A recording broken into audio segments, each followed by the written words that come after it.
Ohio officially has a new congressional map. It was approved by a bipartisan panel in Columbus earlier today, and that follows years of drawing and redrawing. Michael Sandlin has a breakdown of what the new map means for the Buckeye State moving forward. Michael?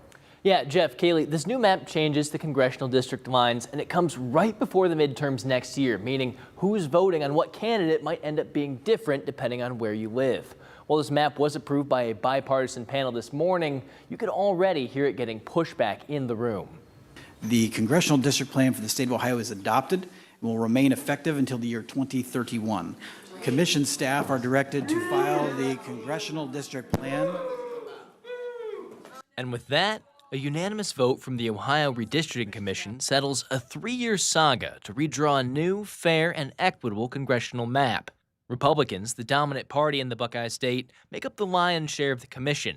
And up until now, each time the group has presented a new map, it got rejected by the Ohio Supreme Court for being gerrymandered, creating frustration among Democratic watchdog groups and political analysts. You're essentially competing with the fact that you can keep redrawing the lines, but as long as you have a popular incumbent, it can be really hard to overcome that. So they're going to keep redrawing the lines to remove Democrats from that district. Governor DeWine told the Ohio Capitol Journal Friday this new map features compromises to state Democrats and Republicans alike, but it also gives the GOP 12 Republican-winning districts and Democrats 3 strongholds, down from the Democrats' 5 districts on the previous map. Groups at Friday's meeting say they don't believe it fairly represents the voting population of the state. It is proof of why gerrymandering is a threat to democracy.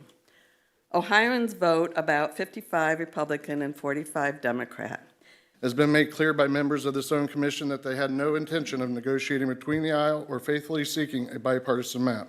Here at home, the new map will affect Democratic Representative Marcy Kaptur. Her district has picked up Henry, Paulding, and Putnam counties, making it more Republican than ever before, posing an uphill battle for her controlling her seat next fall. On her campaign's Twitter account, Kaptur wrote in part, quote, "Let the Columbus politicians make their self-serving maps and play musical chairs. I will fight on for the people and ask the voters for their support next year." Meanwhile, we reached out to Kaptur's Republican opponents gunning for her 9th district seat.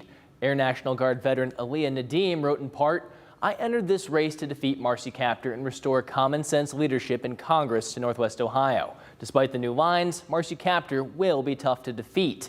Derek Marin also weighing in, writing in part, quote, I'm proud of the movement we've built and this incredible grassroots support standing with us every step of the way. Our campaign is stronger and more determined than ever before."